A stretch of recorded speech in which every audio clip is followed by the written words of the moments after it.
Bonjour Jean-Claude, Bonjour, Jean-Claude, comment vas-tu? très bien et vous? Ça va très bien, en merci. pleine forme. En pleine forme. On démarre la belle journée et on la démarre en beauté, puisqu'on la démarre avec toi. Donc du coup, J'ai voilà. aucun problème, j'ai vu ce qui se passait dans les autres salons, je serais bien allé dans tous, mais je suis là. Ouais. Ouais, ça fait plaisir à entendre en tout cas. Donc ce que je veux te proposer, donc on vient de décrire un petit peu ce qui allait se passer ici. Donc toi, tu viens de nous donner un retour d'expérience en tant que finalement participant à de la facilitation. Je vais quand même te laisser te présenter rapidement, si ça te va, et ensuite on pourra attaquer la discussion. Parfait, je m'appelle Jean-Claude Laroche, donc je suis directeur de mission auprès de la présidente du directoire d'Enedis, après avoir été pendant pas mal d'années membre du comité exécutif en charge des systèmes d'information. Et par ailleurs, je préside le CIGREF, qui est le club informatique des grandes entreprises françaises.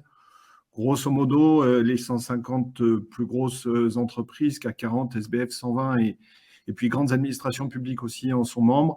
L'objet du CIGREF étant de rassembler les intérêts de tous ces utilisateurs de solutions numériques pour faire en sorte qu'ils réussissent leur transformation numérique. Donc voilà, en deux mots, une présentation personnelle. Top, merci. Bon, Yoann, je vais te laisser lancer la discussion. Ouais, alors, première discussion, effectivement, on est à la FD, la Facilitation Day. Si on se lance comme ça directement dans le grand bain, ça t'évoque quoi la facilitation pour toi? Alors, que ce soit en termes de définition, en termes d'appropriation, bref, qu'est-ce que ça t'évoque? Pour moi, la facilitation, ça m'évoque d'abord une expérience personnelle de manager, en fait. Dans mon activité professionnelle, j'ai eu à recourir à la facilitation lorsqu'il a fallu construire des équipes de direction avec les dirigeants ou les cadres supérieurs qui m'entouraient, tracer des perspectives et faire en sorte derrière de gagner en efficacité collective et probablement aussi en plaisir de travailler ensemble. Donc, quand il a fallu, à chaque fois qu'il a fallu construire un collectif et dégager des perspectives, j'ai eu appel à la facilitation. Ça ne m'est pas arrivé tant de fois que ça, mais à chaque fois que ça m'est arrivé, ça a été extrêmement utile. Génial, merci. Merci beaucoup. On a pas mal discuté, évidemment, pour préparer tout ce point-là. Et moi, je me souviens que tu avais abordé pas mal de points, on va dire que je qualifie en tout cas de pertinents et très intéressants. Et en fait, du coup, voilà, pour toi, quels sont les points clés, du coup, qui ont fait que les facilitations auxquelles tu as pu participer ont très bien fonctionné, peut-être moins bien fonctionné, mais voilà, les points clés dans la facilitation qui les rendent, on va dire, qui leur amènent du succès. Le premier point qui amène du succès dans la facilitation, je dirais que le mot-clé pour moi, c'est la confiance.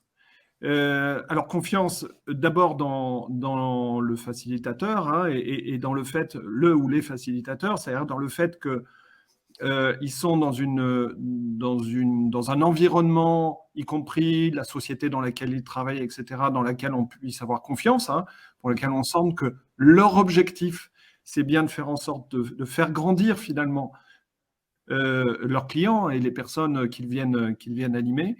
Donc la confiance dans le facilitateur, elle est clé pour que le processus de facilitation fonctionne. Et puis après, la confiance, c'est un mot-clé parce qu'en fait, c'est la construction de la confiance entre les membres de l'équipe qui faisait, que j'essayais de construire, qui a été un déclencheur finalement de tout le reste. C'est-à-dire à la fois du fait qu'arrivent à naître des idées, arrive à naître un plan d'action qu'on a envie ensuite de suivre ensemble. Tout ça repose sur la confiance. Donc pour moi, le mot-clé, c'est la confiance dans tout ça et la construction de la confiance. Alors, un petit mot sur la confiance. Apprendre à se faire confiance dans un collectif quel qu'il soit, c'est jamais simple, ça prend du temps.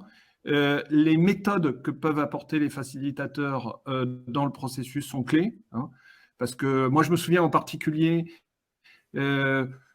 parfois d'outils qui avaient été utilisés en amont de réunions d'équipe et qui finalement ensuite ont été des déclencheurs finalement de discussions dont on n'imaginait pas qu'elles auraient pu avoir lieu à l'intérieur du collectif.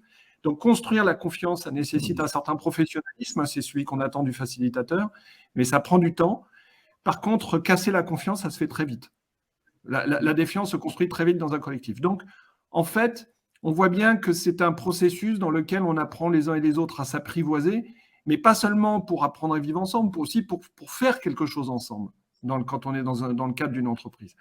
Et tout ça nécessite beaucoup de doigté et de savoir-faire de la part du facilitateur. Donc, j'aurais tendance à dire confiance, méthode, doigté, savoir-faire, tout ça, c'est des choses qu'on attend du facilitateur et qui sont des points clés pour que ça marche, quoi. Super.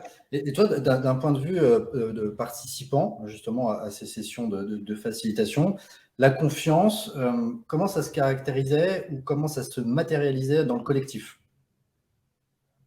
En fait, on voit quand les personnes commencent à se faire confiance, c'est que, 1, elles arrivent à se détendre, 2, à prendre du plaisir ensemble, et 3, du coup, elles arrivent à dire des choses qu'elles ne disent pas d'habitude. En fait, il faut quand même voir dans quel contexte, en général, moi j'ai fait appel à la facilitation. J'ai en général fait appel à la facilitation pour construire une équipe entre des gens qui sont en général complètement débordés sous les mails, sous les réunions, etc. Donc, typiquement, qui n'ont pas le temps de se parler vraiment. C'est-à-dire qui échangent, mais qui n'ont pas le temps de se parler vraiment, qui ont du mal souvent à franchir la porte du voisin en se disant je ne vais pas aller le déranger, il doit être en réunion, etc. Donc, je lui balance un mail. Bon, donc, en fait, des situations de gens surchargés, avec des niveaux de communication minimale, et du coup, dans lesquels, quand ils se rencontrent, quand 2 d'entre eux se rencontrent, c'est finalement pour aller dénigrer ce qu'a fait le 3e en disant « mais t'as vu ce qu'il a fait ? Qu'est-ce qui lui est passé par la tête ? Ça doit être encore une question de territoire, etc. etc. » Donc, ça, c'est le contexte de base. Donc, pour faire en sorte que ça marche, il faut arriver à extraire les personnes de ça. Pour extraire les personnes de ce contexte-là, il faut se définir un lieu, un cadre. Souvent, il faut sortir du lieu de travail et il faut avoir un objet pour se voir ensemble. Et en général, le facilitateur, il crée ce cadre. Il apporte ça. Et c'est très important si on veut casser des habitudes de travail qui ne sont pas forcément très productives et si on veut créer du neuf, en fait. Aller de l'avant et créer du neuf. Super. C'est ça qu'effectivement, moi, je partage. Je ne sais pas si j'ai répondu à la question, mais c'était ma réponse. La réponse nous va très bien, effectivement. Alors, si vous avez aussi des questions dans le chat, sentez-vous libre de les poser. Effectivement, on aura certainement l'occasion de pouvoir échanger avec Jean-Claude sur le sujet. Mais moi, j'aime beaucoup justement cette réponse-là. Si tu peux me permettre, Marc, juste de choper justement un peu la balle au vol. Effectivement, tu parlais de confiance, etc. Et surtout du côté prendre du plaisir à travailler ensemble. Mais du coup, est-ce que quand on a échangé ensemble, tu avais parlé aussi du côté se faire surprendre, le côté surprise du collectif qui pouvait se passer. Qu'est-ce que ça pouvait t'amener, du coup, cette côté surprise, que ce soit d'un point de vue individuel, toi en tant que participant ou en tant que sponsor justement de ce rassemblement, ou alors pour le collectif? Qu'est-ce que ça t'amenait, toi?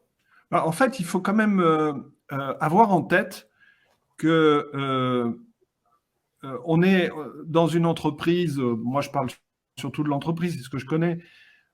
On n'est pas des individus, on est des personnes, c'est-à-dire on est des individus en relation.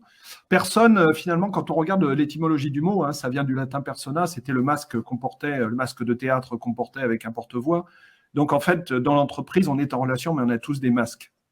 On a tous des masques et finalement, le risque, c'est qu'on se fige derrière des attitudes un peu stéréotypées qui ne sont pas forcément les meilleurs pour qu'on arrive à travailler ensemble et à construire du sens ensemble. Donc, quand on va dans une démarche de facilitation, effectivement, il faut de la bienveillance. Pourquoi ? Parce qu'il faut accepter un peu de tomber les masques, quoi. Il faut accepter de se mettre un peu à nu. Donc, il faut accepter de se faire surprendre. Enfin, il faut accepter soi-même de sortir de ses habitudes. Voilà, de ses habitudes. Mais du coup, si tout le monde le fait, on est surpris. On est surpris parce qu'on est surpris de se découvrir avec parfois d'autres modes une autre vision finalement des autres et qu'on ne dit pas habituellement, et on est surpris de découvrir les autres sous un jour qu'on ne voit pas d'habitude. Et ça, c'est extrêmement important parce que à chaque fois que quelqu'un accepte de se dévoiler un peu autrement que la façon dont il le fait d'habitude, il fait un cadeau d'une certaine manière aux autres. Il accepte de se mettre en danger. Et c'est le fait que chacun accepte ce léger pas de côté, cette légère déstabilisation qui fait que les uns et les autres commencent à s'apprécier davantage et avoir envie de faire des choses ensemble. Ça, le facilitateur, il crée ces conditions-là. Il arrive à faire en sorte que les personnes acceptent de se déstabiliser un peu pour pouvoir rentrer dans un autre mode de relation et créer quelque chose d'autre ensemble. Donc, et finalement, quand on arrive à faire en sorte qu'on crée quelque chose ensemble, qu'on n'imaginait pas arriver à faire ensemble, on crée quelque chose qui nous paraît intéressant, qu'on a, par exemple, un plan d'action qu'on a envie de faire ensemble, etc. Et bien, on est surpris aussi du résultat. Et donc, c'est ce que je mets, moi, derrière le terme se laisser surprendre, se faire surprendre, mais en même temps, accepter finalement d'aller vers quelque chose qu'on ne connaît pas à l'avance. Et c'est finalement le processus de création, mais de création d'idées, de plans d'action, etc., qui font envie, et qui font envie à tout le monde, quoi. Voilà, c'est un peu ça qu'il y avait derrière l'idée que j'ai souhaité partager avec vous de la surprise. Et finalement aussi la surprise du fait qu'on arrive à faire autant de choses dans un processus de facilitation bien mené, finalement. On arrive à faire beaucoup de choses en peu de temps. C'est-à-dire que une ou deux journées de facilitation dans lesquelles on a créé un collectif, dans lesquelles on a bien vécu ensemble, dans lesquelles on a réussi à faire émerger des idées, dans lesquelles on a réussi à faire émerger un plan d'action praticable, etc., dans lequel on est tous surpris et contents du résultat, ben, ça fait beaucoup plus avancé que beaucoup d'autres journées dans l'année. Hein. Donc finalement, en assez peu de temps, on arrive quand même à faire beaucoup de choses, quoi. Mais génial. Tout ça étant fort surprenant à l'arrivée, quoi. Alors, on a par rapport à ce que tu disais tout à l'heure, on a eu une question dans le chat, donc on va essayer au passage de véhiculer les questions et de les reposer. Donc, une question qui avait été posée, tu avais parlé d'un moment de créer du neuf, et la question c'est comment avez-vous créé du neuf? Est-ce que tu as une réponse à ça? Oui, en fait, on arrive à créer du neuf quand on se recentre sur une problématique collective qu'on rencontre tous, un problème qu'on rencontre tous, qu'on n'ose pas forcément se dire avant, mais qui est bloquant pour le fonctionnement de l'équipe. Et que ce problème, finalement, on arrive à l'exprimer d'une manière ou d'une autre, et du coup, à le circonscrire, et à donner un regard circulaire autour de ce problème, parce qu'une fois qu'on a réussi à faire ça, et qu'on s'est fait suffisamment confiance les uns et les autres pour se dire bah, on a un problème, et le voilà tel que moi je le vois de mon côté. Alors peut-être que j'ai tort pour telle ou telle raison, mais moi je le vois comme ça. Et ben, quand chacun arrive à faire ça et à se dire bah, quand même ça serait nettement mieux si on arrivait à résoudre notre problème ensemble, et ben, se crée une situation dans laquelle on émerge des idées pour le résoudre, ce problème. Commence à émerger des idées. Et ces idées, quand on ne commence pas par les juger, mais on commence par les laisser s'exprimer, elles permettent petit à petit de construire une solution. Par ailleurs, il faut quand même voir que le processus de facilitation, il fait appel à ce qu'il y a de meilleur en nous, quoi, en chaque homme. Et on peut imaginer que quand on s'adresse à des cadres supérieurs ou des cadres dirigeants, c'est des personnes qui ont aussi... parfois au-delà des questions de territoire, des questions de conflit, etc., qui ont aussi eu envie de faire des choses dans leur vie, eu envie de construire, et on fait appel à ce qu'il y a de meilleur en eux dans le processus de facilitation. Donc, quand ces personnes-là acceptent de formaliser un problème, une difficulté, ou un problème qui peut être lié au fonctionnement de leur équipe ou qui peut être extérieur, lié à leur processus de travail à résoudre, acceptent de se le dire, et du coup, finalement, acceptent d'exprimer ce qu'elles ont de meilleur en elles, c'est-à-dire l'envie de régler les questions, d'aller de l'avant, de faire en sorte que demain soit meilleur qu'hier, eh ben, collectivement, ça permet de construire une solution, effectivement.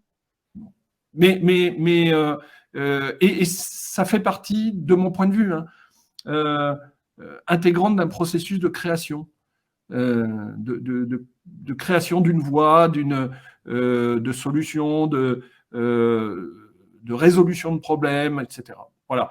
Et ça ne se fait pas en dehors de ce type de processus. C'est-à-dire que si chacun reste dans son silo et dans ses fonctionnements habituels d'entreprise, on ne peut pas y arriver. Ouais, bah, écoute, merci pour la réponse, hein. Ouais, merci beaucoup. Du coup, tu parlais également à un moment de chacun qui accepte, etc. On avait parlé également, c'est sur le fait d'accepter un peu les règles du jeu. On avait même parlé peut-être de choses qui, toi, avaient pu, on va dire, moins te plaire dans certains icebreakers, dans certaines choses comme ça. Comment tu ressens ça, en fait, l'importance des règles du jeu, de les adapter, de les suivre, un genre de contrat peut-être entre le facilitateur et les personnes donc impliquées. Comment tu as vécu ça? Est-ce que tu as des expériences dont tu peux nous faire part là-dessus? Oui. Moi, il y a dans ce que j'ai pu vivre, il y a des choses que j'ai beaucoup appréciées, il y a des choses que je n'aime pas, moi, personnellement. Typiquement, ce que je n'aime pas, c'est quand j'ai le sentiment d'avoir affaire à un accompagnateur, disons, d'une équipe ou personnel, que ce soit coach ou quelqu'un qui vient faire du team building ou quelqu'un qui accompagne l'équipe, et dont j'ai le sentiment qu'il fait de l'intrusion dans les personnalités des personnes, voire d'ailleurs dans leur vie privée, quoi, hein. C'est-à-dire qu'il y a pour moi, il y a un respect de l'intimité qui me paraît très important et qui fait partie, disons, du processus qui permet aux gens de tomber un peu les masques. Les gens acceptent de tomber les masques s'ils voient qu'on ne va pas chercher à, j'allais dire, violer leur intimité. Et je n'aime pas non plus les outils qui mettent les personnalités en boîte. Typiquement, j'aime pas les outils de type MBTI, etc. Enfin, dans lesquels on vous dit, ben, vous, à l'arrivée, vous avez répondu telle chose à telle question, alors vous êtes comme ça. C'est ça votre profil. J'ai déjà fait ce genre de choses. Je trouve ça, moi, extrêmement, finalement, réducteur, quoi. Et donc, voilà, ça, c'est ce que j'aime pas. Mais du coup, quand j'ai le sentiment que on va pas chercher à décrypter ma personnalité profonde, intime, qu'on va pas faire de l'intrusion dans ce qui peuvent être mes convictions profondes, quoi, hein, j'allais presque dire existentielles, voire pour certains spirituels ou autres. Bon, mais qu'on prend la personne telle qu'elle est, qu'on accepte qu'elle soit comme elle est, et que précisément, c'est parce qu'on accepte ça et qu'on accepte que pour chaque personne d'une équipe, ce soit le cas, eh ben, qu'on essaie de construire dans cette diversité, et que finalement, les gens qui participent, les membres qui participent à un collectif, ils acceptent de se déstabiliser à la hauteur qu'eux-mêmes ont décidé de faire, quoi. Et petit à petit, c'est quand ils ont le sentiment qu'on respecte parfaitement ça, qu'ils s'ouvrent davantage. Donc, voilà, moi, ce que je n'aime pas, c'est les méthodologies dont j'estime qu'elles sont un petit peu trop brutales au regard du respect de la personne. Très bien, merci. Alors du coup, une question par rapport à tout ce que tu viens de dire, de la même personne que tout à l'heure, donc, qui demande, du coup, dans le cadre où il n'y a pas trop d'icebreakers qui viennent. Alors je pense que c'était dans ce cas-là, puisque la question est arrivée à ce moment-là, mais où tu disais t'aimes pas trop l'intrusion dans l'intimité, etc. C'est comment, avec le facilitateur, vous mettez en place le cadre de sécurité. Et il y a une petite précision également derrière, qui est le cadre méthodologique, par exemple. Quelles méthodologies, par exemple, sont utilisées? On va peut-être essayer de donner un bout de réponse à ça, mais on va d'abord te laisser donner ton avis. Alors, vraiment, moi, je vais donner quelque chose qui est extrêmement personnel, qui n'est pas forcément généralisable. Moi, il se trouve que les démarches de facilitation qui ont le mieux marché ont été faites avec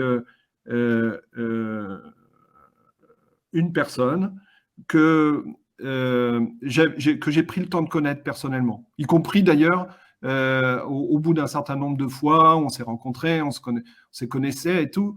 Je dirais que la relation a été naturelle, quasiment une relation d'amitié. On n'a pas eu d'abord de relation de type commercial. Et c'est un beau jour, je lui ai dit, écoute, on se connaît très bien, je sais comment tu fonctionnes, je sais quelle est ton éthique personnelle, etc. Moi, ça m'intéresserait qu'on bosse ensemble. Et voilà, ça s'est fait comme ça.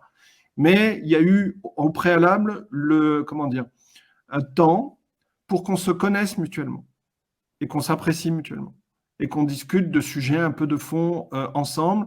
Donc, ça a été une démarche très, très, très finalement, en amont des actions de facilitation dans lesquelles on a pris du temps, quoi. Du coup, pareil, c'est effectivement, alors tu as parlé, ça on pourra même rebondir dessus après, des démarches amont qui sont très importantes en général dans les processus de facilitation. Et pour donner aussi un autre élément de réponse qui peut être intéressant là-dessus, c'est sur le côté obligation aussi qu'on peut beaucoup jouer, c'est-à-dire qu'il y a des démarches qui sont effectivement plus intrusives de base, d'autres qui vont l'être moins. On parle notamment d'icebreaker ou de choses comme ça, où je sais que c'est quelque chose avec lequel moi je fais toujours très attention quand je jongle avec les icebreakers, parce que parfois ça peut avoir des effets extrêmement positifs dans certains groupes, et dans d'autres groupes ça peut avoir l'effet tout inverse en fait, et donc au lieu de briser la glace, ça peut même un petit peu renforcer les défiances. Et donc du coup, pour ça en fait, le côté aussi, sur ces exercices-là en particulier, le facilitateur propose, et le groupe peut en fait, ou a le droit, ou le sent en fait, qui peut dire je suis pas très à l'aise avec cet exercice, et personne ne va me lyncher, personne ne va me juger, il ne va rien se passer. En fait, le côté sécurité passe déjà par le facilitateur qui ne jugera pas les gens à qui l'exercice ne parlera pas. Et ça aussi, moi, 1 ou 2 fois, ça m'a aidé en fait à avoir des relations, on va dire, de confiance qui s'établissent doucement avec des gens que je voyais pour la première fois pendant l'atelier, parce que, tout simplement, il a vu que j'étais pas là pour embêter, il a vu que j'étais là pour poser un cadre, et il a vu que j'écoutais les participants sur ce cadre-là aussi, et que j'étais prêt à l'adapter. Et ça, en général, ça peut aussi être une clé assez forte. Donc, il n'y a pas un atelier particulier qui marche mieux ou autre, mais surtout le fait de se dire, on travaille bien en amont, on choisit l'atelier en fonction du public aussi, c'est bête, mais en fonction des gens à qui on s'adresse, on ne va pas choisir les mêmes choses, et ils n'auront pas forcément les mêmes fibres. Et enfin, une fois qu'on a fait tout ça, après, accepter un petit peu comme les participants, de se faire surprendre et de ne pas se laisser démonter par ça, et de continuer à construire cette confiance plutôt que forcer quelque chose. Donc voilà un autre élément, une autre possibilité en fait sur ce genre de choses. Effectivement, dans la continuité de Marc, moi j'aime beaucoup ce que tu dis, parce qu'effectivement, je trouve que comme c'est quand même un métier de relations humaines profond, effectivement, le côté se sentir aussi, que ce soit moi d'un côté en tant que facilitateur avec le sponsor, qui serait potentiellement toi, il y a besoin aussi d'avoir cette confiance-là entre les deux personnes. Rien de pire que d'arriver dans un contexte où de toute façon on n'est pas forcément bien accueilli des deux côtés. Et effectivement, tu rejoins vraiment sur le côté confiance aussi, connaître cette personne-là. Et effectivement, la personne avec qui tu avais pu collaborer, c'était vraiment l'occasion aussi de pouvoir construire quelque chose sur du long terme, de te connaître aussi, pas forcément ta personnalité, mais les comportements qui sont attendus derrière, et faire en sorte d'interagir et d'intervenir au bon endroit. Et ça, effectivement, c'est vrai que la connaissance de son client est importante aussi, parce qu'effectivement, il faut pouvoir s'adapter à ça et qu'il y ait une relation de confiance qui se mette en place. Donc ça, j'aime beaucoup ce que tu dis, parce qu'effectivement, c'est une relation humaine forte. Oui, alors je pense qu'effectivement, le fait d'apprendre, alors pour moi, bien connaître le facilitateur et donc du coup me sentir en sécurité avec lui, parce que suffisamment pour accepter de s'ouvrir, dire des choses, ça va dans l'autre sens aussi, parce que en fait, chaque personne et peut-être ensuite chaque équipe a sa sensibilité propre. Et alors, on parlait des icebreakers. Moi, je sais qu'il y a certains types d'icebreakers que j'aime pas trop, mais bon. Et puis que d'autres. De toute façon, le principe qui consiste à se dire entre quand on rentre dans une journée, par exemple, de facilitation et qu'on vient du monde extérieur, on a tout plein d'autres préoccupations, machin, qui occupent l'esprit et tout. C'est bien d'avoir un temps de rupture pour se mettre dans l'ambiance finalement de la journée qu'on va passer ensemble. Et de ce point de vue-là, l'icebreaker est bien. C'est pas d'ailleurs pour moi un icebreaker, c'est pas qu'un icebreaker. C'est quelque chose aussi qui permet de se poser et de rentrer dans la réunion qu'on se prépare à avoir. C'est-à-dire, c'est une façon de mettre un sas entre les préoccupations du monde extérieur, disons à l'équipe dans laquelle on est au moment de la facilitation, et la construction de ce qu'on veut faire dans le cadre de cette équipe-là. Donc, c'est un peu plus que briser la glace. C'est mettre un sas, mettre une espèce… Donc, et ça, donc, sur le fond, c'est utile. Après, la manière dont on le fait, il y a des types d'icebreakers pour lesquels on peut être… plus ou moins réceptif, plus ou moins, etc. Et donc ça, c'est bien aussi d'en parler de temps en temps d'en parler avec son facilitateur, le dire, hein, moi, ce truc-là, j'aime pas trop, bon, voilà. Bon. Voilà, et ça fait partie aussi de la confiance, hein, de se le dire, mais sachant que sur le fond, ça me paraît très, très, très important. Il y a un point qu'on n'a pas cité, dans le fait de se sentir, disons, en confiance avec son facilitateur, la structure dans laquelle travaille le facilitateur n'est pas neutre. C'est-à-dire, si on a l'impression que le facilitateur appartient à une entreprise, un cabinet, par exemple, qui va chercher à vendre une suite, quoi qu'il arrive, etc., qui a en gros d'autres objectifs que celui de la facilitation en elle-même, ça brise la confiance. Donc, l'environnement dans lequel le facilitateur travaille, j'allais dire son environnement professionnel propre, est un critère pour moi, disons, d'appréciation de la qualité de la relation qu'on va pouvoir avoir avec le facilitateur. C'est très chouette parce que je pense que c'est une bonne continuité vers la question de l'intention. Parce qu'effectivement, l'intention de pouvoir réunir des personnes, l'intention du sponsor de pouvoir dire qu'il y a un temps collectif, il y a un temps justement pour que les individus puissent construire quelque chose ensemble. Dans ce cas-là, comment toi tu vois cette partie intention, la partie intention qu'on peut avoir entre le facilitateur justement et le client, donc là potentiellement toi, comment tu vois cette partie intention? Moi, l'intention, en gros, hein, c'est ce que je disais à l'instant, pour moi, ce qui est important, c'est que, au sens de ce qu'il nous apporte, il est important que le facilitateur ait une intention qui me paraît, moi, centrale, c'est celle de faciliter, finalement, la construction de l'équipe pour laquelle il agit, et qu'il n'y ait pas j'allais dire, d'objectifs cachés autres derrière, quoi. Ça me paraît être fondamental, notamment d'objectifs commerciaux qui peuvent venir casser un peu la confiance. Mais pour moi, il y a un autre élément, c'est que c'est important pour moi aussi de savoir que le facilitateur a une intention pour lui. C'est-à-dire que moi j'ai eu affaire à un facilitateur qui me disait, moi, tu comprends, je fais ça dans ma vie parce que j'ai pas envie de m'emmerder à faire j'ai envie de prendre du plaisir aussi dans ce que je fais. Et moi, travailler avec des équipes dans lesquelles on passe des temps qui sont bien, dans lesquels j'ai le sentiment qu'il se passe quelque chose d'important, dans lequel on a du plaisir à converser ensemble. Moi, ça m'apporte du plaisir et ça me nourrit aussi dans mon propre parcours professionnel. Qu'un facilitateur me dise ça et que j'arrive à comprendre quelle est sa motivation à lui pour faire de la facilitation, c'est un élément qui me paraît extrêmement important, même si peut-être, vu du facilitateur, ça peut ne pas paraître important, mais sachez que c'est important pour un client de savoir que le facilitateur a le sentiment, lui aussi, de grandir dans le processus de facilitation et que ça le motive pour exercer ce métier-là. Parce que, je veux dire, le fait qu'on arrive à comprendre nos motivations mutuelles facilite l'échange et facilite la confiance entre le facilitateur et l'équipe. Donc, j'ai presque envie de dire aux facilitateurs, n'hésitez pas à dire que vous aimez votre métier et pourquoi vous le faites. C'est un point très important, je pense, pour les équipes pour lesquelles vous travaillez. C'est noté. C'est pas un produit d'appel, c'est ça? Non, c'est ça. C'est exactement ça.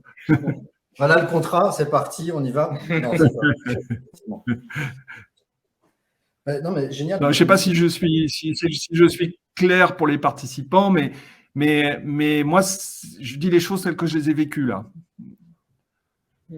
Oui, mais c'est ça qui est d'autant plus intéressant en fait, c'est que c'est des choses que tu vis, que tu penses, et donc du coup pour nous c'est encore plus intéressant d'avoir ces retours-là parce que c'est ce qui nous aide aussi à progresser. Et enfin, je pense, hein, voilà, on a pas mal de gens qui en parlent dans le chat, on a des gens qui commentent, hein, très clair, on parle d'authenticité, on parle de choses comme ça, donc c'est vrai que ça c'est hyper intéressant de voir ça.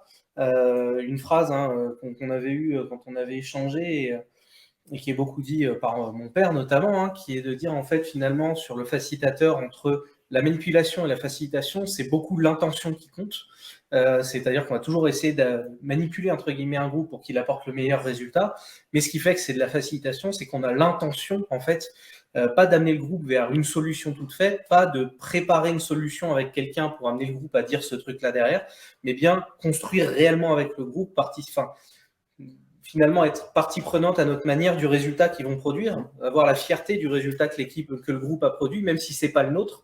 Ça fait partie des choses, oui, qui sont assez intéressantes et qui peuvent être à mettre en avant, effectivement, sur la facilitation.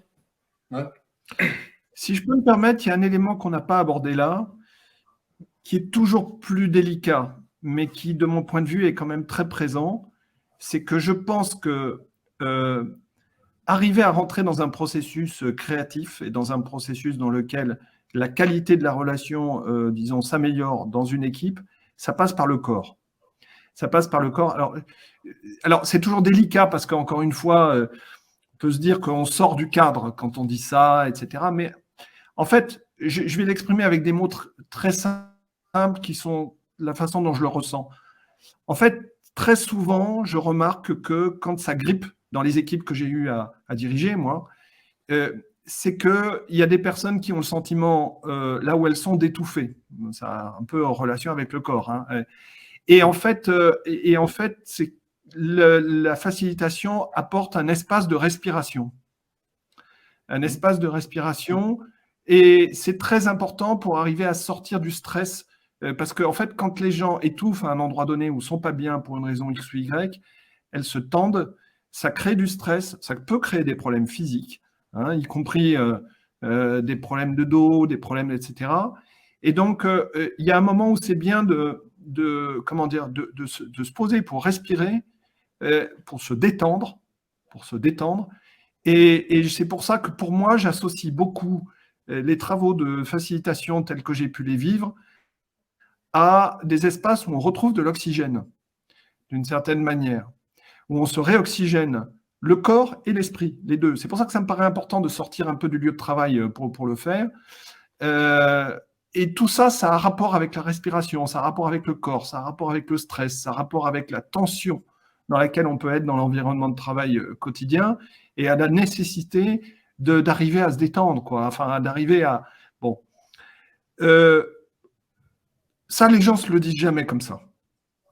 Ils ne se le disent jamais comme ça pour des raisons diverses. C'est que des personnes au travail qui ne sont pas bien physiquement, elles ne vont jamais le dire parce qu'elles vont se dire, ça y est, si je commence à montrer que je ne suis pas bien, je suis malade, machin, je vais être mis de côté, Enfin, il y a une espèce de tabou autour de ces questions-là qui fait que les gens n'en parlent pas facilement quand ils ne se sentent pas bien. Et du coup, ça nécessite beaucoup d'attention pour décrypter ce genre de... Il y a des choses que le corps dit que la personne ne dit pas, et il faut être attentif aux autres pour le décrypter quand on est en position de management. Ce n'est pas toujours facile. Mais ce qui est certain, c'est que du coup, quand on fait appel à une démarche de facilitation, bah, tout simplement, ça fait du bien, quoi. Alors, c'est pour ça que je dis, je sors un peu du cadre, parce que là, on n'est plus, quand on dit ça, dans une démarche intellectuelle de construction de solutions, de construction, etc., on est vraiment dans le truc de base, quoi. Quand on va travailler dans l'entreprise, on y passe 10 heures par jour, etc., enfin, quand on est bon. Donc, on y passe une grande partie de sa vie. C'est un lieu de vie. Alors, à partir du moment où on dit que c'est un lieu de vie, on ne peut pas séparer dans un lieu de vie tout ce qui est, j'allais dire, sensation corporelle et tout ce qui est construction intellectuelle. Ce n'est pas possible de les séparer. On forme un tout. Et donc, moi, je pense que la facilitation, ça doit aussi être un espace de réconciliation. Alors, réconciliation des uns avec les autres, mais réconciliation de soi-même avec son corps aussi. Et du coup, un espace où on fait tomber un certain nombre de nœuds et de tensions. Voilà. Alors, une fois que j'ai dit ça, on voit bien que le métier du facilitateur est un métier qui est extrêmement, qui peut avoir l'air simple ou trivial, mais qui est extrêmement compliqué. Parce qu'il ne doit pas effectivement aller dans la manipulation, mais en même temps, il faut qu'il apporte ça, c'est-à-dire cet espace dans lequel finalement des choses qui sont non exprimées, ou du moins des apports qui ne sont pas formalisés comme des attendus, sont des apports réels de la facilitation qui peuvent apparaître comme secondaires dans la mesure où ils n'ont pas été exprimés comme des attentes, mais qui en réalité sont les apports principaux. J'aime beaucoup effectivement l'aspect espace qui sort un peu du quotidien. Mais justement, si on dit qu'on fait un pied de côté dans un espace qui justement hors du temps habituel de l'entreprise, qui a un temps effectivement de limite d'introspection qui peut être même individuelle et collective, on entend souvent ouais, mais la facilitation c'est chouette, c'est ouais, mais vous allez vous amuser, ou alors ça prend du temps, on est en entreprise, on n'est pas là pour prendre du plaisir. Comment toi tu vois ça? Parce qu'effectivement, en tant que facilitateur, on a nos critères d'échange, mais toi, en tant que justement sponsor, qu'est-ce que tu répondrais à tout ça? Moi, je ne suis pas d'accord avec ça. C'est-à-dire que moi, je pense que dans une équipe, il faut aussi qu'on puisse avoir des temps dans lesquels on se rencontre sans aucun objectif. Sans aucun objectif. Simplement pour passer un peu de temps ensemble. Et ne pas demander aux gens de le faire en dehors des heures de travail, c'est-à-dire le soir ou le week-end. Ça, c'est l'espace de leur vie, quoi. C'est-à-dire qu'il faut prendre sur le temps de travail, parfois, pour se rencontrer, passer un temps ensemble, échanger, avoir des objets d'échange, sans forcément avoir un objectif, disons, clair on veut sortir avec tel et tel et tel plan d'action. Non, il y a des moments où il faut qu'on puisse passer du temps ensemble sans que ce soit nécessairement sous la contrainte d'un objectif, et encore moins d'un objectif chiffré. Et donc, c'est le fait de pouvoir marier des situations où on se donne pour objectif d'être productif et des situations dans lesquelles on se donne du temps de respiration qui me paraît moins important. Je ne pense pas qu'il faille pointer du doigt une équipe parce que les gens ont pris du temps ensemble. Non, ça me paraît être une erreur. Ouais, super. On a peut-être des questions qui sont liées à ça. Je sais pas, Marc, je te laisse là. Alors, je ne sais pas si elles sont liées à ça. Je suis en train de regarder les questions. Alors, il y a une question qui peut être liée en fait à tout ce qu'on a dit dessus. Vas-y. Excusez-moi, je voudrais juste aussi rajouter un point. Avec plaisir. Moi, j'ai eu pour souci, comme j'ai eu à diriger des dirigeants et des cadres supérieurs, quand j'ai fait une équipe aussi, de faire émerger des dirigeants, en fait. Hein. C'est-à-dire que dans ce processus-là, c'est faire émerger des gens qui les aider à prendre toutes leurs dimensions de dirigeants. Pour moi, un dirigeant, c'est quoi? C'est quelqu'un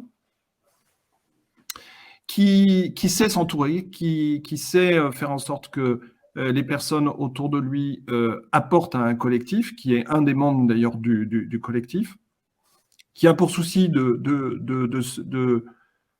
s'entourer de gens qui sont meilleurs que lui, c'est-à-dire que lui-même grandir du collectif qu'il a construit, et qui a pour rôle d'essayer de faire émerger une vision, c'est-à-dire un sens pour que l'équipe ait envie d'aller de l'avant, c'est-à-dire une vision. Or, moi, ma conviction, c'est que si on veut voir loin devant, et avoir une vision de quels vont être les enjeux clés dans les années qui viennent, etc., pour l'activité que j'ai à diriger, etc., il faut arriver à se redresser, à lever la tête pour regarder loin devant. Mais plus on voit large autour de son activité, plus on arrive à voir loin devant. C'est-à-dire que, dit autrement, développer sa culture dans tout un tas de domaines qui n'ont rien à voir avec son activité aide dans son activité à se projeter et aller de l'avant. Donc, de mon point de vue, c'est bien quand on est dans une équipe de parler de toute autre chose aussi que du boulot dans lequel on est. C'est-à-dire d'avoir une ouverture vers tout un tas, alors soit ça peut être quand on est dans un domaine donné d'autres entreprises, ou ça peut être carrément se donner aussi un petit peu un temps d'espace de respiration à caractère culturel, ou ça peut être, etc. Enfin, plus on élargit ses horizons, plus on crée des conditions de voir loin devant et de voir loin devant collectivement. Donc, c'est la raison pour laquelle je pense aussi qu'il faut que quand on essaie de construire une équipe, on se donne du temps qui ne soit pas du temps immédiatement productif pour l'activité dans laquelle on est. Alors ça, c'est génial. Avant qu'il y ait la question, effectivement, forcément, aujourd'hui en entreprise, on entend temps entreprise égale forcément temps productif.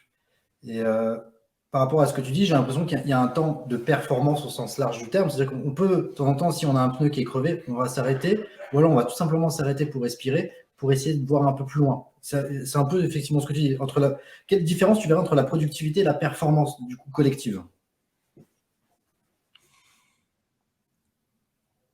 Est-ce qu'il y en a une? La productivité, finalement, n'est qu'un sous-produit de la performance. D'abord, il faut qu'on se dise les choses honnêtement. Moi, quand je vais travailler le matin, alors ça peut paraître complètement inadmissible, hors cadre, etc. Mais moi, je regrette quand je vais travailler le matin, c'est pour moi. C'est pour me faire plaisir d'abord, c'est pour avoir le sentiment que je fais un truc qui m'apporte quelque chose. Toute ma vie, j'ai essayé, d'abord, j'ai toute ma vie travaillé pour le service public parce que pour moi, ça a un sens. Mais au-delà de ça, j'aurais pu aller travailler ailleurs où j'aurais été payé davantage. Mais j'ai toujours travaillé pour le service public. Et pourquoi? Parce que pour moi, ça a un sens, parce que j'avais envie de travailler pour le service public. Puis ensuite, j'ai toujours été dans des métiers qui m'intéressent, qui me passionnent, etc. Donc, j'ai construit mon activité professionnelle comme ça. Et avec le sentiment qu'évidemment, j'essayais d'aller dans des actions qui étaient utiles à l'entreprise dans laquelle j'étais. Mais là, c'était à l'entreprise de me le dire, quoi. Donc, en fait, c'est un processus professionnel, c'est toujours une rencontre. C'est une rencontre entre les besoins d'une structure et ses envies personnelles, ou les besoins de la société dans laquelle on est, et puis ses envies personnelles. S'il n'y a pas cette rencontre-là, ça ne marche pas. Donc, il ne faut pas se raconter d'histoire quand on va au travail. Son objectif premier, moi, le matin, je franchis la porte de mon entreprise, je ne vais pas la franchir en disant « Ah, aujourd'hui, je vais être productif ». Ça n'a rigoureusement aucun sens. Par contre, se dire, moi j'ai envie de bien faire mon boulot parce que ça m'intéresse et puis parce que j'ai envie d'être reconnu et puis parce que j'ai envie d'arriver à un résultat. Ça, oui. Et ça fait partie de la performance. Mais pour y arriver, j'ai besoin des autres. Donc à ce moment-là, on voit que commence à se créer le problème de la performance collective. Et la productivité, c'est qu'un résultat derrière. Ça n'est qu'un résultat de ce processus. Moi, voilà comment je le vois. Hein. Donc, l'idée qui consiste à dire aux gens, moi je vous demande d'être productif, moi je pense que c'est un langage qui n'a tout simplement aucun sens. Au sens, aucun sens, voilà. Même si, évidemment, une entreprise elle va chercher à produire. Ça, c'est une évidence. Et que si à un moment donné, on va dans un collectif de travail, c'est pour faire quelque chose. Donc, c'est bien pour produire quelque chose. Bon. Donc, on est tous d'accord là-dessus, mais c'est une telle évidence que ça ne sert à rien de leur dire. Toute la question, c'est quel chemin pour faire ça et comment ce chemin nous nourrit, chacun collectivement. Et parce que ce fait qu'on se sente nourri, ça alimente la performance derrière. Finalement, ce que j'ai compris, en gros, le résultat, enfin la performance, c'est plus le résultat de quelque chose qui marche que quelque chose qu'on va vraiment viser ou sur lequel on va vraiment... Alors évidemment, on travaille dessus, mais encore une fois, c'est un résultat, en fait, la performance et la production, si j'ai bien compris. Oui, mais c'est là où je pense qu'il y a aussi une question d'éthique. C'est-à-dire que... Et ça fait partie de la confiance qu'on peut avoir envers le facilitateur. C'est pour ça aussi qu'il faut avoir des temps dans lesquels on se rencontre, sans aucun objectif. Pourquoi? Parce que, instrumentaliser le bien-être des gens au service de la productivité, c'est complètement aliénant pour les personnes. Donc l'objectif, quand on cherche à faire en sorte que les gens se détendent, etc., effectivement, on sait que derrière, ils vont travailler mieux ensemble, donc ils ont des chances d'être plus productifs. Mais si on dit, il faut que tu te détendes pour être plus productif, ça ne marche pas. Ouais. C'est subtil, hein, la nuance est subtile, mais elle est importante. C'est pour ça qu'effectivement, je parlais de résultats, c'est-à-dire qu'on fait en sorte qu'il y ait du bien-être, et puis bon, la performance suit, ou voilà, mais c'est pas pour ça qu'on le fait, quoi. Ouais. Mais à la limite, j'allais presque dire, si à la limite, le fait que quelqu'un, à l'issue de processus de cette nature, finisse par se dire, mais moi, ma place, c'est vraiment pas ici, j'allais dire, et qu'elle évolue, et qu'elle parte, et qu'elle aille faire autre chose, dans quelque chose dans laquelle elle se sente mieux, j'allais presque dire, c'est mieux pour elle et c'est mieux pour le collectif. Donc, à chaque fois. donc en fait, il faut rester sur une intention qui consiste à ne pas, comment dire, subordonner le but de l'action de facilitation à des objectifs autres, quels Ouais. qu'ils soient. Que ce soit des objectifs du facilitateur qui seraient autres ou des objectifs de la structure qui seraient autres. Voilà. Oui, effectivement, c'est réussir à connecter les deux intentions, qu'il n'y ait pas des intentions cachées et que les intentions ne deviennent pas Ouais. des tensions effectivement entre les deux et que ça permette effectivement d'apporter là-dessus. Alors, j'ai vu qu'on avait plusieurs questions qui étaient apparues dans le chat. Je me permets de les afficher. Alors, c'est celle-là. Hop. Voilà, pardon, c'était le temps d'arriver. Il y a une question qui apparaît, c'est j'avais demandé, c'est comment présenter la facilitation comme un vrai levier et convaincre.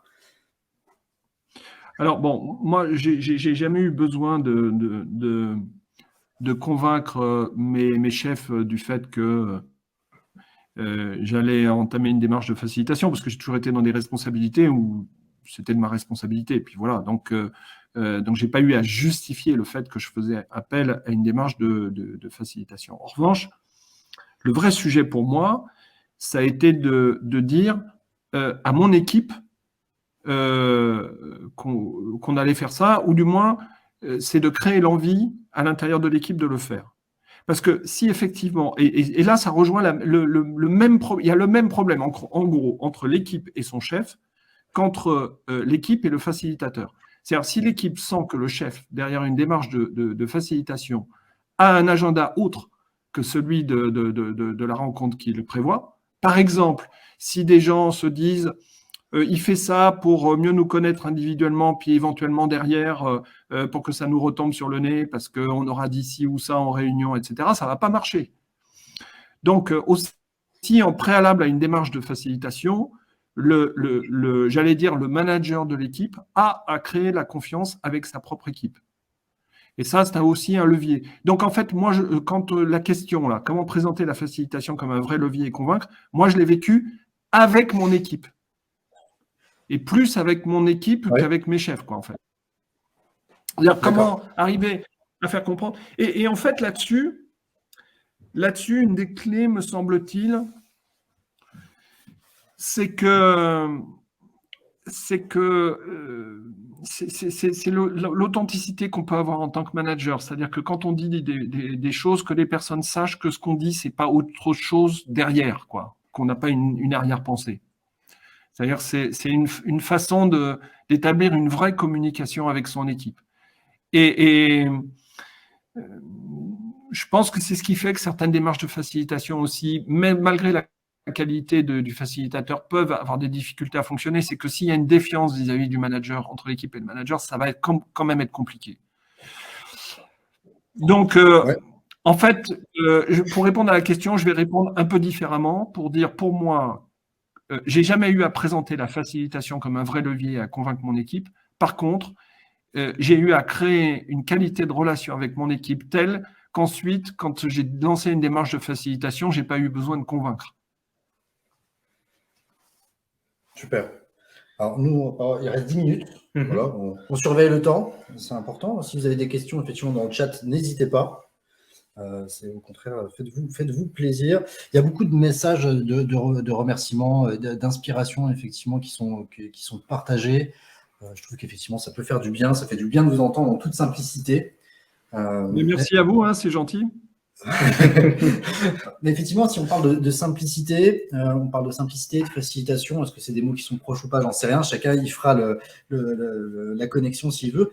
Mais est-ce qu'aujourd'hui, la simplicité en entreprise, que toi tu peux voir en tant que dirigeant, qu'est-ce que la facilitation peut t'apporter dans la simplicité? Est-ce que du coup, est-ce que tu as besoin de simplicité ou est-ce que tu as besoin de moins de simplicité en entreprise? La simplicité, alors, bon. Moi, je me méfie beaucoup de ce terme-là en entreprise parce que je trouve que c'est un terme qui est piégé dans tous les sens, en fait. Hein. Je pense qu'effectivement, quand on maîtrise bien un sujet, on maîtrise très bien un sujet, on doit arriver à l'exprimer avec une relative simplicité, mais ça ne veut pas dire que le sujet soit simple. Le sujet, il peut être très complexe et il faut accepter le fait qu'on est parfois confronté à des situations très complexes. Et il faut l'accepter. C'est parce que intrinsèquement, il y a des questions qui ne sont pas simples. Par contre, il y a beaucoup d'entreprises qui sont engagées dans des démarches de simplification. En réalité, moi, alors, je vais avoir un point de vue totalement décalé, hein, mais pour moi, très souvent, la complexité des organisations traduit des manques de confiance. Typiquement, il y a des organisations, par exemple, dans lesquelles les gens disent « mais moi, je ne peux pas arriver à travailler ». Les procédures RH sont horriblement compliquées, les procédures d'achat, j'en parle même pas, etc. Donc, je suis pris dans tout un tas de contraintes d'entreprise qui font que moi, le moindre geste, ça devient d'une complexité infernale. Bon, une fois qu'on a dit ça, il faut se poser la question de savoir pourquoi. Pourquoi ? Alors, en général, c'est que toutes ces procédures viennent limiter le champ d'action de gens en qui on n'a pas suffisamment confiance pour leur laisser les rênes. Donc pour moi, les processus complexes d'entreprise traduisent des manques de confiance dans les personnes. Mais, alors, dans une certaine mesure, hein, c'est quand il y a des excès de complexité. Alors, après, par-dessus ça, les boîtes disent « Ah ben ça ne va pas du tout, on va engager une démarche de simplification. » Mais si on ne résout pas la raison pour laquelle on est dans des situations extrêmement complexes, les processus de simplification ajoutent eux-mêmes de la complexité à la complexité. Donc en fait, ce que je veux dire par là, c'est que si on perd le sens, si on perd l'esprit d'entreprise, si on perd la raison pour laquelle on est tous là, ensemble, à vouloir faire des choses. Et si du coup, on commence à engager une espèce de carcan dans une entreprise qui, à travers des procédures, ferme tout, alors ça ne veut pas dire qu'il ne faut pas qu'il y ait de contrôle, ça ne veut pas dire qu'il ne faut pas qu'il y ait de qualité, mais il les faut dans une certaine mesure. Mais du coup, si on fait ça, c'est que les gens vivent mal d'une façon générale, et puis ils sont moins productifs, c'est sûr. Ils sont enfermés dans la complexité et du coup, les démarches de simplification là-dessus, elles deviennent compliquées en fait. Hein. Voilà. Le terme de simple, c'est un terme piégé dans l'entreprise parce que ça renvoie à tellement de choses différentes que j'ai du mal à l'employer en fait. Ok. Alors, il ne nous reste pas beaucoup de temps. Une question qui nous avait été posée. Alors, on revient sur un petit peu plus ce qu'on se disait au début, mais question qui avait été posée. Donc, un retour d'expérience sur le meilleur icebreaker vécu au regard des bénéfices retirés. L'icebreaker est entre guillemets. Est entre guillemets, tout à fait. Moi, personnellement, mais ça reste très personnel, les icebreakers qui m'ont en fait, moi, le mieux... qui me conviennent le mieux à moi, c'est les temps, les 5 minutes de relaxation, en fait, complète. Avec quelques mouvements de relaxation, Voilà, moi, c'est ce qui m'est le plus utile, en fait. Hein. Ok, merci. Alors, ce que je peux te proposer, alors il peut y avoir d'autres questions, etc. On arrive quand même, il est 54, on arrive au bout. En fait, on a parlé d'énormément de choses. Il y a eu pas mal de choses sur le facilitateur, sur l'intention, sur le processus lui-même, sur la confiance. Et encore, il y en a eu beaucoup d'autres. Et là, c'est juste ce qui me revient immédiatement. Est-ce que tu te sentirais d'essayer de nous faire un petit résumé en 1 minute des points clés de la facilitation, des points clés pour toi, en fait, vraiment, tout est toujours très personnel de la facilitation. Oula! C'est compliqué. Dans le désordre. Dans le désordre. Pas besoin d'une structure, juste voilà. Ce que toi, tu voudrais qu'on retienne de cette discussion éventuellement. Bon, la première chose, c'est que on est là pour faire des choses qui nous intéressent les uns les autres, pour grandir. Donc, pour moi, la première chose, c'est, dans une démarche de facilitation, c'est d'apprendre des autres, ce que je ne vois pas dans les interactions habituelles, première chose. Ensuite, effectivement, je l'ai dit, c'est construire du sens, de la confiance entre les personnes, prendre du plaisir ensemble. Et du coup, derrière, mais j'allais presque dire, ça devient presque une évidence, c'est sortir des idées nouvelles praticables vers lesquelles on a envie d'aller collectivement. C'est respecter l'intimité, mais en même temps accepter de se décentrer. C'est construire un terreau pour de l'innovation, ce qui ne veut pas dire que l'innovation émerge pendant le processus de facilitation, elle peut émerger après, mais c'est construire un terreau, libérer du temps, s'oxygéner, franchir la barrière de la porte du bureau du voisin, du coup, c'est-à-dire créer une vraie relation avec les autres, faire émerger des personnes qui réfléchissent à ce qu'elles font là où elles sont et qui finalement faire émerger aussi des dirigeants, je l'ai dit tout à l'heure. Voilà, en vrac, c'est tout ça pour moi. Très bien. Et donc, en résumé, le rôle du facilitateur, c'est de créer un cadre pour tout ça. C'est ça. Juste un point. Juste un point. Et ça renvoie à la démarche de facilitation. Pour moi, c'est comment dire, quand on dit mon rôle c'est de faire grandir les personnes, c'est pas vrai. On ne fait jamais grandir une personne. Comme disent les Chinois, c'est pas en tirant sur un brin d'herbe qu'on le fait pousser plus vite. Par contre, on peut créer le terreau qui fait que le brin d'herbe trouve ce qu'il faut pour qu'il grandisse. Mais c'est lui qui grandit. C'est pas... Et donc, le facilitateur, il ne fait pas grandir les équipes, il ne fait pas grandir les personnes, mais il peut créer le cadre. Et il peut créer le terreau. Voilà, enfin, je résume en un mot. Mais... J'aime bien l'image. L'image, elle est bonne. Et moi, j'ai une dernière question pour toi, si tu es d'accord. C'est quelle question on aurait pu oublier de te poser aujourd'hui? Quelle question vous auriez pu oublier de me poser? Ouais. Ben,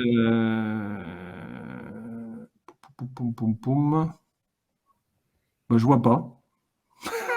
On a fait quand même. C'est parfait.